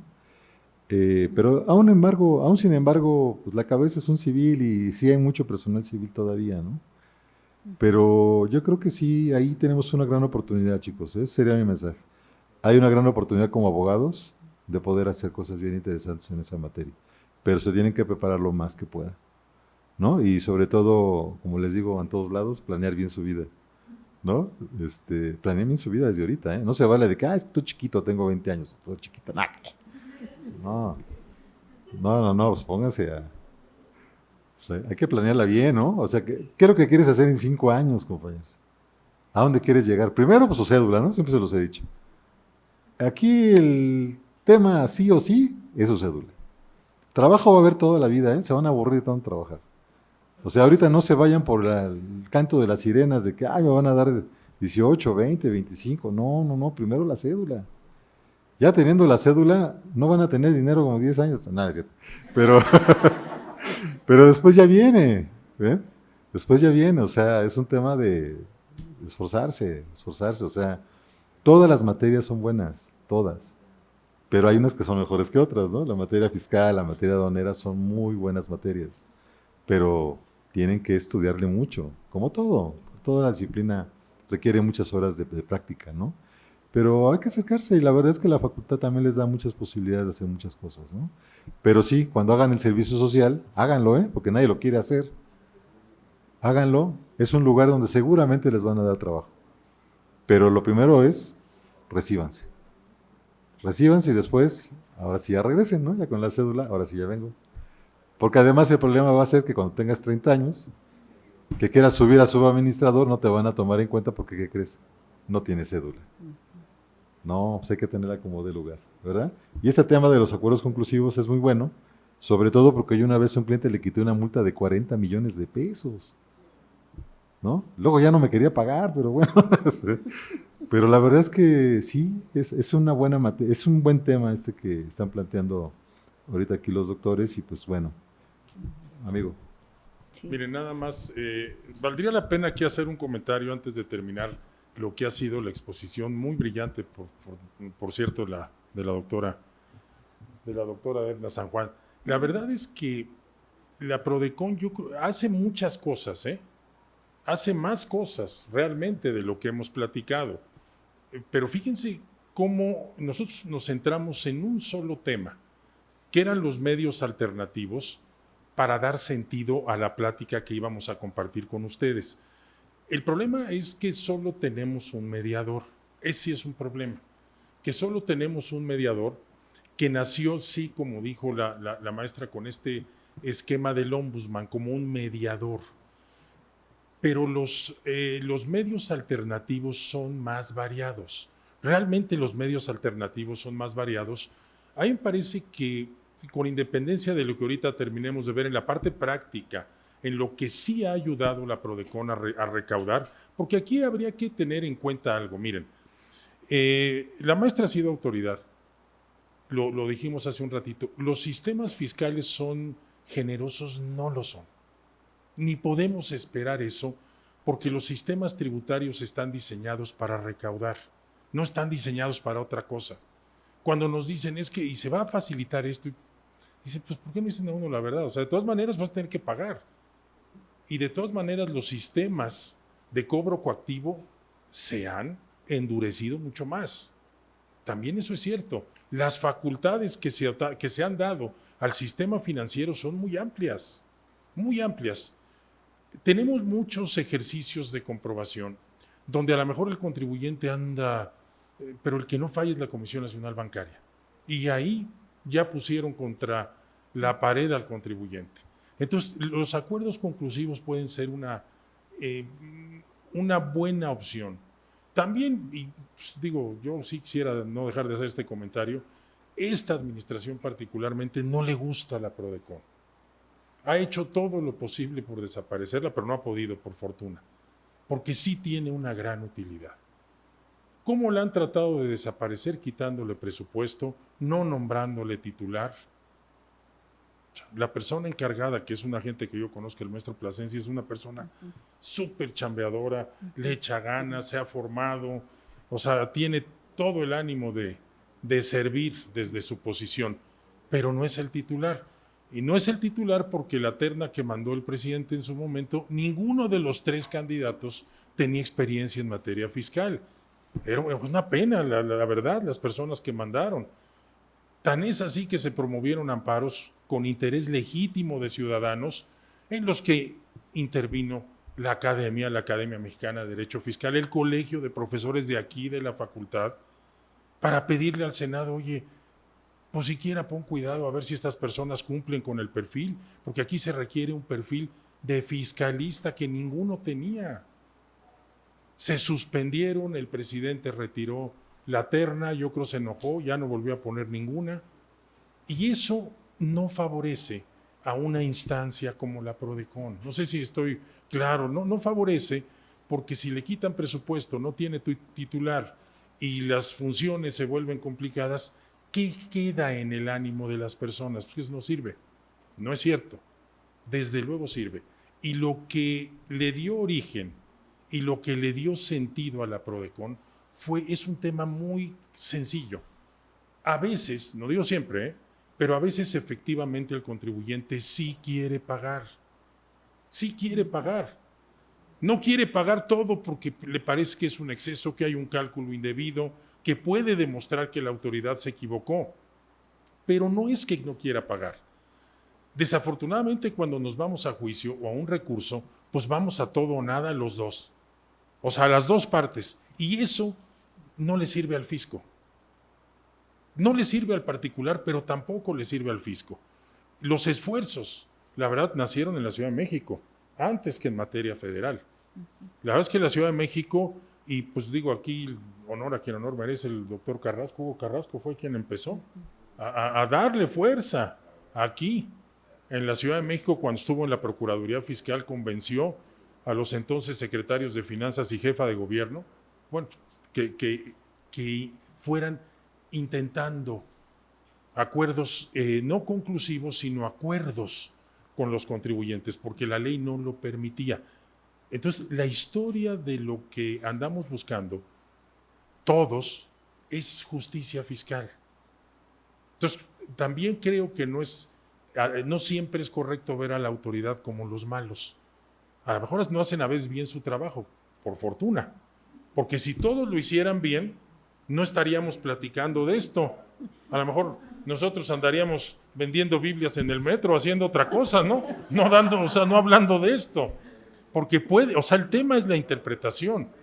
Y yo he insistido, lo insisto en las clases, lo insisto cuando tenemos estos foros, que el problema más importante no lo tiene la autoridad, lo tiene el legislador, que no define con precisión los tipos, sobre todo en los hechos imponibles de la contribución. Entonces la autoridad no tiene la posibilidad, porque no es su atribución, interpretar sino aplicar. Eso también es verdad. Entonces, como la autoridad lo aplica pues con el sentido que más le conviene a la autoridad. No podríamos esperar otra cosa. Si nosotros fuéramos autoridad, haríamos lo mismo. El problema es cuando el legislador deja de tal manera las cosas complicadas que siempre tiene que intervenir el tribunal. Nosotros tenemos, yo me dedico a estos asuntos de litigio. Ahorita estamos platicando de un asunto ahí que tenemos. Y pues es que ya encontré esto, pues sí. Ahora esperamos que el tribunal también sea comprensible y entienda lo que queremos decir. Ese es otro punto. No es materia de nuestra plática, pero desde luego es un tema. Entonces, los medios alternativos sirven muchísimo. Pero, ¿cuál es la clave? Como en todo medio alternativo, que las partes se sometan con verdadera buena intención. Porque sí, aquí dijo algo la más, con toda razón. Luego quieren el acuerdo conclusivo y espérate, todavía no hay ni conflicto. ¿Por qué? Porque ya saben por dónde va a terminar esa historia. Entonces, no de una vez, mira, mejor aquí lo paramos, pero a ver, pues ¿por qué? No sé si me estoy explicando, ¿no? Está como el señor que llegó a su casa después de no haber estado todo el fin de semana y lo ve la señora y espérame, ya me soltaron los secuestradores, no pagues nada. Pues sí. Vamos a terminar con la exposición y le seguimos. Bueno, ya en la última parte que comentábamos es si se llega a un acuerdo, están de acuerdo las partes, Prodecon manda el proyecto a las partes, si hay observaciones se hacen y ya el documento lo arma la propia Prodecon y lo pasa para que lo firmen las partes. Claro, ahí se señala la parte del consenso para condonar al 100% la multa. Vuelvo a repetirles que esa condonación de multa es por una solicitud de acuerdos conclusivos, porque después los contribuyentes se confundían y querían que ya cada que iban a suscribir un acuerdo conclusivo les condonaran al 100% la multa, pero no es así, solo es en la primera vez. Perdón, y bueno, nada más un comentario. Sí, ¿Por qué la multa? Porque la multa no tiene fines recaudatorios, sino fines sancionadores. Por eso la contribución no puede estar en negociación. Yo también lo entiendo porque la ley mandata a la autoridad a cobrar.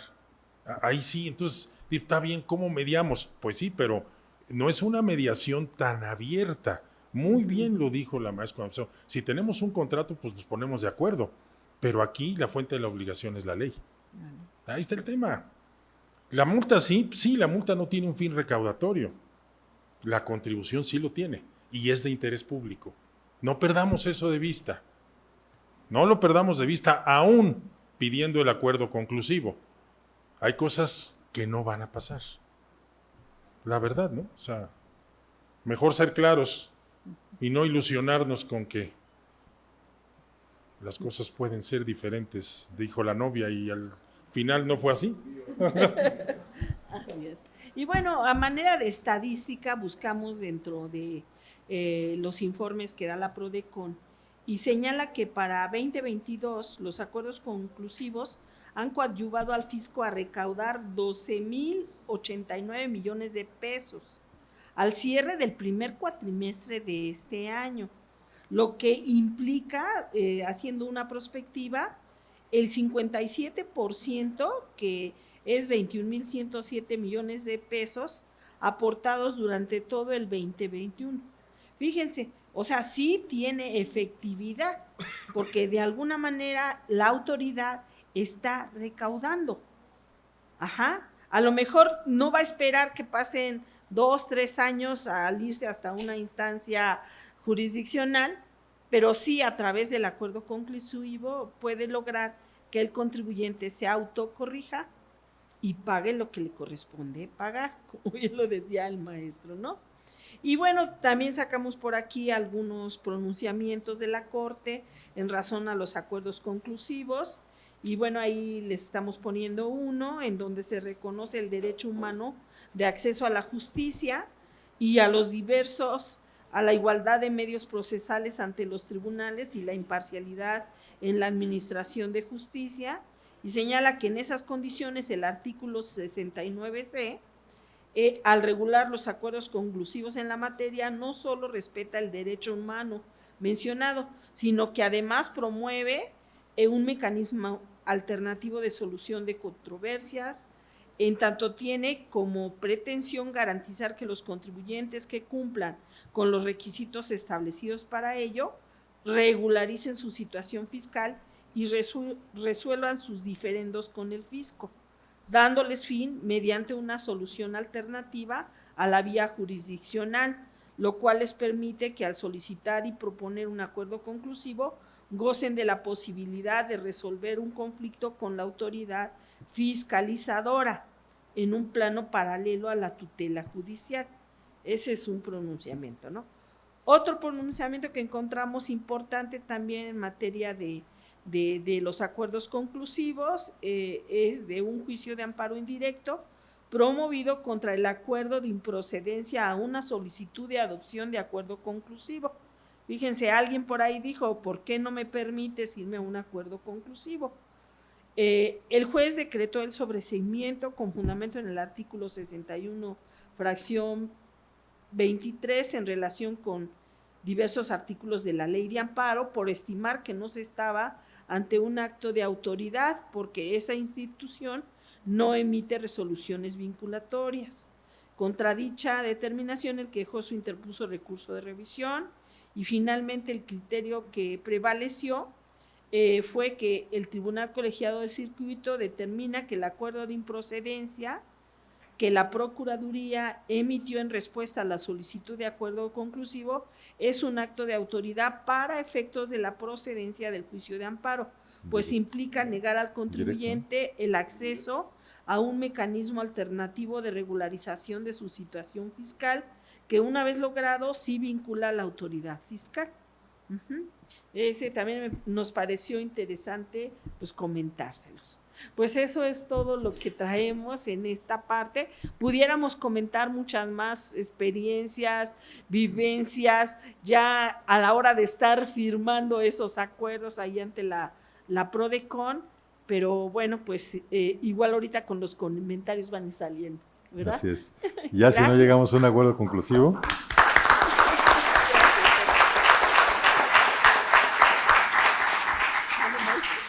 Si no llegamos al acuerdo conclusivo, ya fuera está el libro de Derecho Procesal Fiscal, ya van a ver, ¿no?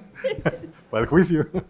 Pues yo, si hay alguna pregunta, si tienen algún comentario que hacer, la verdad es que el tema es interesante. Yo pienso que la exposición fue muy clara, de la maestra fue muy, muy clara. Entiendo que, pues, quienes son alumnos apenas del primer semestre de fiscal, es probable que algunos conceptos les hayan resultado novedosos. Entonces, si hay alguna pregunta, si quieren profundizar, comentar alguna cosa, por favor, bienvenidos sus comentarios.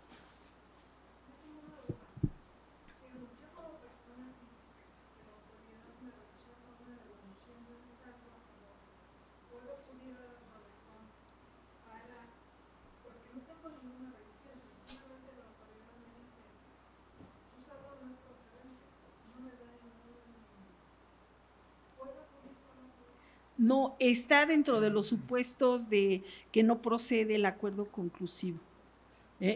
Perdón si no lo mencioné, no sé si me salté esa diapositiva, pero sí también está señalado en la propia ley contra qué actos no procede la solicitud de acuerdo conclusivo. Y Sí, ese caso que usted menciona, no pero que sí procede que la PRODECON le dé asesoría jurídica.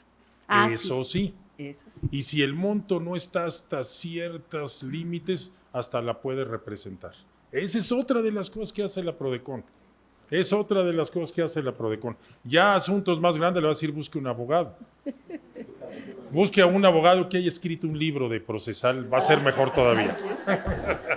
No, pero sí, esa es otra de las cosas que hace la Procuraduría. O sea, sí puede ser puede ser el abogado del contribuyente. De hecho, sí. La PRODECON, sí. Sí, de hecho los representa bien. No hace mucho, dentro de las noticias fiscales que yo les pedí a mis alumnos, que por aquí están, gracias por venir, me comentaban una de las noticias muy interesante en donde la PRODECON defendió al contribuyente, defendió a una mujer que se hizo un procedimiento de estos que le llaman in vitro o algo así, y el SAT no le quiso aceptar como deducible esa operación. Y finalmente sí resolvieron que sí se le debería de considerar como deducible esos gastos médicos que había tenido por esa operación. Ahí es una muestra, les doy como ejemplo, una muestra de que si hace bien su trabajo la PRODECON defendiendo al contribuyente, porque ahí se asumió como defensor del contribuyente. Y es otra de las cosas que hace la Procuraduría. Lo que pasa es que la PRODECON tramita mucho en general, está hecho para la gente que aspira a la clase media, porque obviamente un gran contribuyente como Grupo K, el ingeniero Carlos Centinelo, pues bueno, pues ahí ni de broma, ni un manchista, ni por un manchista procedería. Entonces ahí esa es una... Pues no es que no proceda, lo que pasa es que si son si son grandes contribuyentes, probablemente por los montos. No sabemos. Lo que pasa es que no podría ser defendido por la PRODECON, porque tiene un límite. Tiene un límite. Asesoría para todos. Asesoría para todos, asesoría para todos, hasta para el propio ingeniero. Sí. Él podría ser asesorado, pero no podría ser representado. Son dos cosas diferentes. En los acuerdos conclusivos, a mí sí me tocó contribuyentes no grandes, porque no nos tocan a las entidades, pero sí de montos muy fuertes, defendidos por despachos muy prominentes, en donde nos íbamos a esas reuniones para llegar o no a los acuerdos conclusivos ahí en PRODECON. Y despachos interesantes, que dices tú, pues pueden llevar los juicios, ¿no? Pero sin embargo, también iban y solicitaban un acuerdo conclusivo. Es común, O sea, yo le puedo decir que incluso en asuntos de monto importante, muchas veces solicita el acuerdo conclusivo. ¿Qué nos da? Uno, la multa. Otro, la verdad, a las dos partes, y esto es una cuestión más de percepción, yo se las diría, a las dos partes nos mide. No sé si me explico lo que quiero decir. ya sabemos más o menos qué cartas trae cada uno. Y hay quien dice, pues no, vámonos. O sea, dice el particular, no me someto porque sí tenemos con qué ganar. O la autoridad dice, no, yo creo que sí tengo como cobrarle. Y cerró, o sea, eso es válido también. Y el acuerdo conclusivo, estas reuniones, aún de buena intención, aún con ánimo de resolverlo, pues sí dan un sentido de nos medimos uno al otro. Digo, no quiere decir que lo que estemos viendo ahí va a ser la realidad, porque eso se irá definiendo en el tribunal y a veces hasta los tribunales colegiados. Pero pues sí son instancias que sí ayudan, yo sí estoy convencido que ayudan. Necesitamos reforzarlas, yo también sería de la opinión. Necesitamos reforzar a la Prodecon, necesitamos darle fuerza a una Prodecon local porque no hay.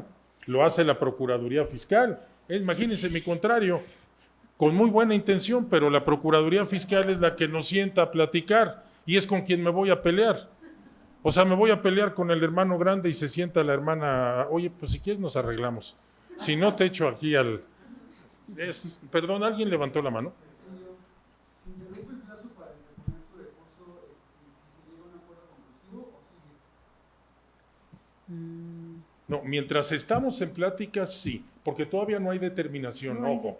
No hay determinación, no hay determinación. Si ya hay determinación, atente al plazo. Sí, O sea, sí, ya ahí yo no, ya no le ni jugaba. te van a aceptar el acuerdo. Ya no te lo van a aceptar, porque ya hay determinación. Sí. Y si hay determinación, mejor contamos el término y igual, o sea, en el caso de que le negaron la devolución, por ejemplo, como no es un acto que puede reponerse, ahí tendría dos opciones, o demanda el por qué o lo vuelve a presentar, porque le tienen que decir por qué.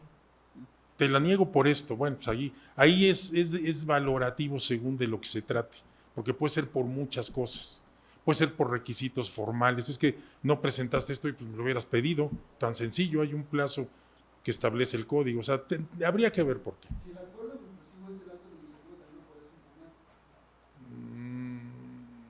impugnar. En sí, el acuerdo conclusivo, si Sí. lo puedes impugnar, pues se señala que no es impugnable. No. No, pues es Porque parte de la- precisamente llegas al acuerdo, por eso vas a firmar. Ahí sí la pacta sunt servanda sí funciona, claro. porque sí se está a la voluntad de las partes.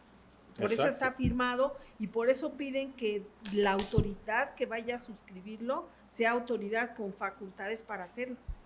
No cualquier autoridad puede firmarlo. A ver, una pregunta. Dime. Se celebra el acuerdo conclusivo y la autoridad se excede o hay defecto en el cumplimiento del acuerdo, no cabe ya ningún recurso por exceso o por incumplimiento o por defecto. Bueno, la verdad a mí no me ha tocado eso porque el acuerdo es preciso. A mí no me ha tocado, o sea, no es que dé lugar a un cumplimiento posterior, ahí se terminó. No es bien interesante lo que pregunta el maestro, ¿eh? Sí. No es como una sentencia que la autoridad tiene que cumplir. No, aquí la autoridad se sienta y pone el acuerdo. Él es el que lo va a cumplimentar. Muy buena la pregunta, ¿eh? No sé si quedó claro.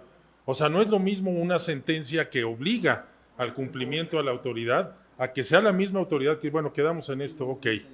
Así es, sí, no, es muy interesante. No me ha Ahora- tocado, no me ha tocado, sí. Pero ahora la problemática tal vez va en el sentido de la autoridad. Ajá. Si la autoridad, tus superiores o alguien ajeno viene y te revisa y ve que tú te excediste al haber firmado ese acuerdo conclusivo, pues igual sí pueden repercutir en tu contra, En pero cuestiones con de otros responsabilidades. procedimientos, en Sí, cuestiones sí. de responsabilidades del servidor público, ahí sí. Y atrás, hasta arriba, ponen unas preguntas.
Bueno, siempre y cuando el Poder Judicial emita sentencias correctas para que el cumplimiento sí se pueda dar.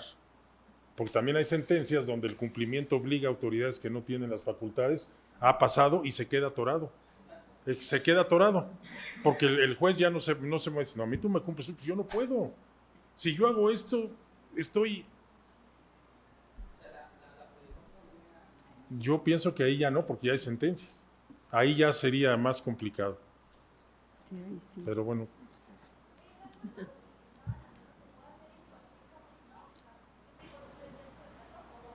Mientras no hayan determinado el crédito. Ya no, ya. Así. Y antes te lo permitía, como les daba yo el ejemplo al inicio, que antes de que lo notificaras, iban y metían el acuerdo conclusivo. Ahora no, ya se le puso una limitante al contribuyente y tiene que ser, si es visita, 20 días antes de que se haga el acta final, que es con lo que se concluye la visita. O sea, ya les puso un plazo, eso está muy bien. Y eso de alguna manera pues sí le da aire a la autoridad, porque imagínense, ya está determinado el crédito, que no es cosa fácil determinar el crédito, ¿no? Tienes que analizar todo lo que implicó la visita. Y que llegues y que no lo puedas notificar porque ya te presentan la solicitud de acuerdo conclusivo. Y en la práctica eso pasaba. Entonces, derivado de la práctica y de que no dudo que muchas autoridades nos quejamos, fue que pusieron un plazo y está bien. No sé si. ¿Algo más, compañeros?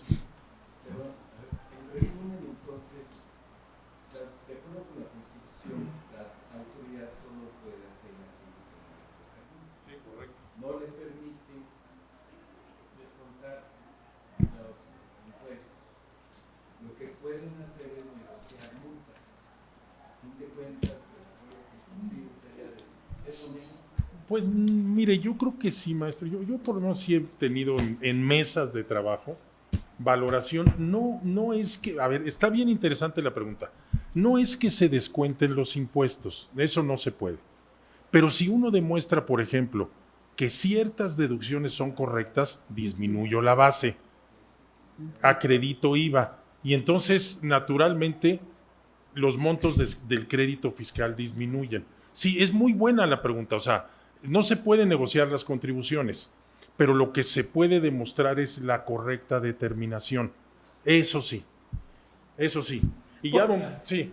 Porque precisamente en el análisis, en esas reuniones que se tenían con Prodecon, ahí llega pues el grupo de abogados con el contribuyente y empezaban a decir, es que tú no me consideraste esto como deducción, como bien lo decía el maestro, y yo les comentaba un caso que me pasó así, pero de replay, en esas reuniones, queriéndome acreditar la PTU, así, no es que por PTU tanto.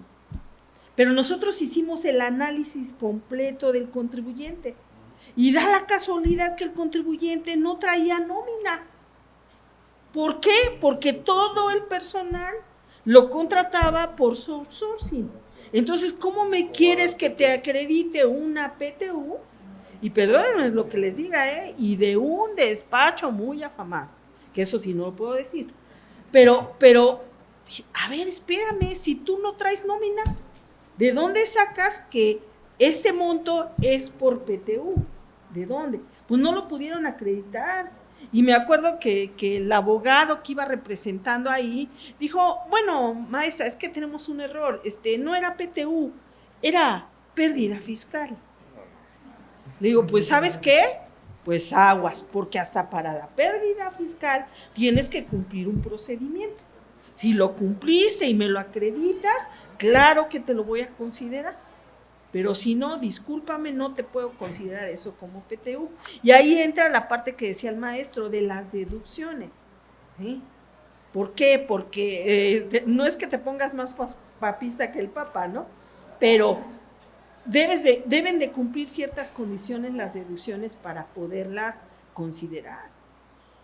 Y a veces, no, maestra, es que por favor, Y yo que les aducía, perdón, a mí también me revisan. Pues sí. Y si llegan y me Pues sí. revisan y ven, como decía usted, maestro, que todo esto te lo avalé sin que haya la razón, ¿en qué problema me meto, no? De responsabilidades. Gracias a Dios estoy limpia, no tengo problemas. Pero, pues,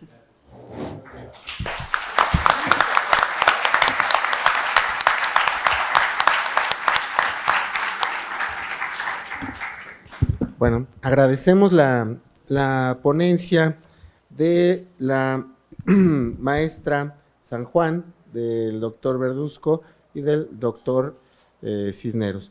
Le agradecemos mucho su presencia esta tarde y los esperamos para nuestro siguiente evento, que tendrá verificativo este sábado 29 de octubre con el tema de medidas precautorias en materia penal. Va a tener lugar el sábado 29, 10 de la mañana, en este mismo auditorio. Les pido un aplauso para los ponentes y creo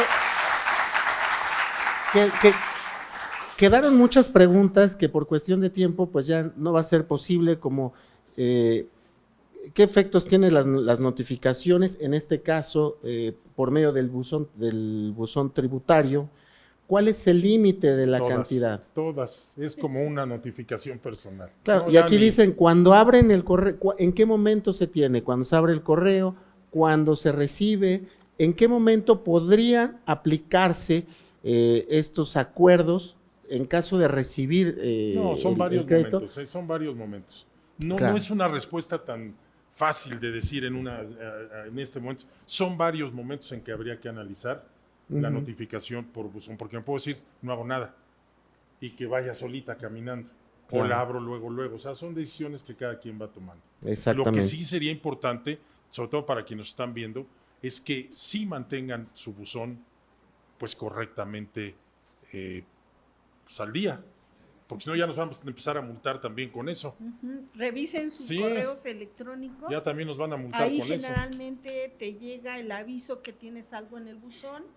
Y recuerden que si lo tienen en el buzón y pasan 3 días Se abre y no solito. lo abrieron, se entiende que ya quedaste notificado. Ajá, y entonces ahí empieza la carga a procesar. Ese sería el problema. Y si es una carga, pues ya empezó a correr el... Sí, pues mejor estar atento con eso.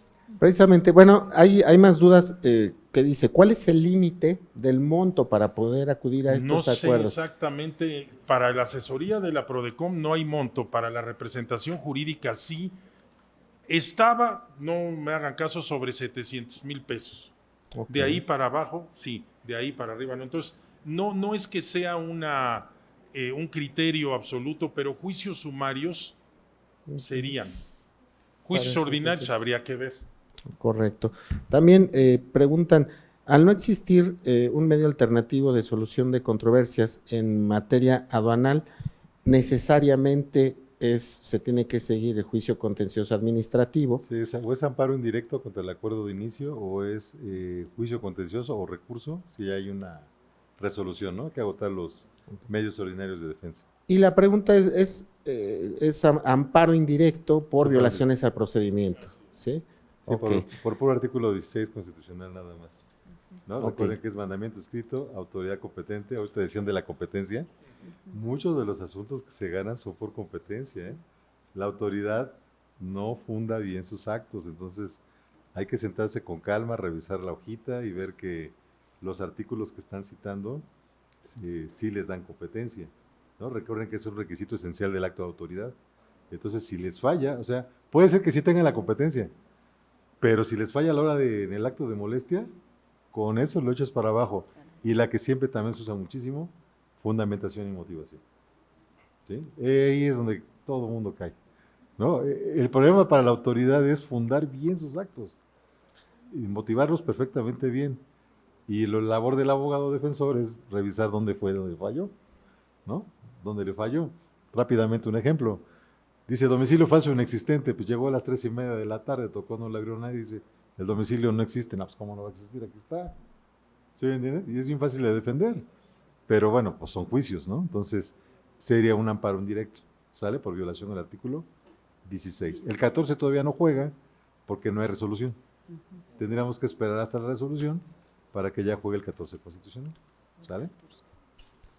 Y bueno, quedan todavía muchas preguntas, sobre todo en materia aduanal, sobre cuestiones de buzón tributario, sobre los momentos, hasta qué momento, y creo que lo ha explicado muy claramente la maestra San Juan, que se debe de hacer hasta en tanto no se determine el crédito fiscal para poder llegar a los acuerdos conclusivos. Bueno, pues con esto damos concluido el evento del día de hoy. Los invitamos, esperemos poder contar con su presencia, porque creo que materia nos sobra para poder tener otra reunión de este tipo. Les agradecemos su presencia a los que nos siguen en la página de Facebook del Seminario de Derecho Procesal y de la Facultad de Derecho. Los invitamos para el próximo sábado 29 a las 10 de la mañana con el tema de medidas cautelares en materia penal. Muchísimas gracias, que tengan buena noche.